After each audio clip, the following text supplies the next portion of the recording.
నమస్తే, నేను మీ అశ్విని కుమార్. మరికొద్దిసేపట్లో వైఎస్ఆర్సీపీ అధికారికంగా 175 అసెంబ్లీ స్థానాలకి, అట్లాగే 25 పార్లమెంట్ స్థానాలకి అభ్యర్థులను ప్రకటించబోతోంది. 2019లో ఎట్లా ప్రకటించాడో జగన్ తన అభ్యర్థుల్ని నందిగం సురేష్ అట్లా ధర్మంతో, అట్లాగే మళ్ళీ వాళ్ళతోనే 175 అసెంబ్లీ స్థానాలకి, 25 పార్లమెంట్ స్థానాలకి కూడా ఒకేసారి అభ్యర్థులను ప్రకటించబోతోంది. అలాగే శనివారం మధ్యాహ్నం 3 గంటలకి ఈసీ ప్రెస్ మీట్ ఉండబోతోంది. ఎన్నికల షెడ్యూల్ కూడా విడుదల కాబోతోందని తెలుస్తుంది. అయితే ఇలాంటి సమయంలోనే చాలా సర్వేలు వచ్చినాయి. ఇప్పుడు ప్రస్తుతానికి లోక్సభకి సంబంధించి, అట్లాగే ఆంధ్రాకి సంబంధించి కూడా అసెంబ్లీ ఎన్నికలకు సంబంధించి చాలా సర్వేలు వస్తున్నాయి. ఈ సర్వేల్లో కూడా ఎవరికి కొన్ని తెలుగుదేశం పార్టీ, జనసేన కూటమికి ఇస్తున్నాయి, ఎక్కువ శాతం అయితే వైఎస్ఆర్సీపీకి అసెంబ్లీలకు సంబంధించి వైఎస్ఆర్సీపీకి ఇస్తున్నాయి.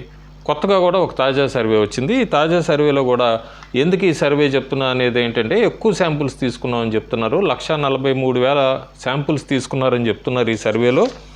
అంతేకాకుండా ఈ సర్వే అంతా కూడా 15 ఫిబ్రవరి నుంచి 11 మార్చి దాకా జరిగిందని చెప్తున్నారు.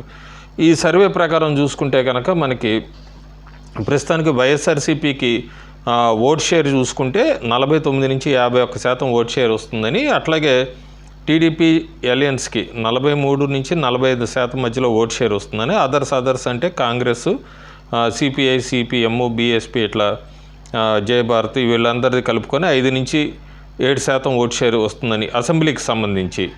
ఇది సీట్ల రూపేణా మారినప్పుడు వైఎస్ఆర్సీపీకి 118 నుంచి 128 స్థానాల్లో వైఎస్ఆర్సీపీ గెలుచుకుంటుందని, 47 నుంచి 57 స్థానాల్లో టీడీపీ కూటమి వస్తుందని చెప్పి, అదర్స్ 0 అని చెప్పి అసెంబ్లీకి సంబంధించి, అట్లాగే లోక్సభకి సంబంధించి ఓట్ షేరు 50 నుంచి 52% వైఎస్ఆర్సీపీకి వస్తుందని, టీడీపీ అలయన్స్కి సేమ్ 43 నుంచి 45 వస్తుందని, అదర్స్కి 4 నుంచి 6% వస్తుందని.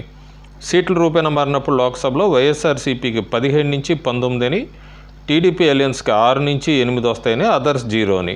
ఈ సర్వే అంతా చేసింది పోల్ స్ట్రాటజీ గ్రూప్ అని. పోల్ స్ట్రాటజీ గ్రూపు తన సర్వే వివరాలని గురువారం రాత్రి రిలీజ్ చేసింది.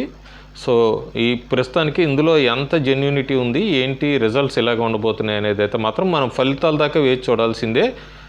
ప్రస్తుతానికైతే ఈ పోల్ స్ట్రాటజీ గ్రూప్ సర్వే అయితే మాత్రం సోషల్ మీడియాలో బాగా చక్కర్లు కొడుతోంది.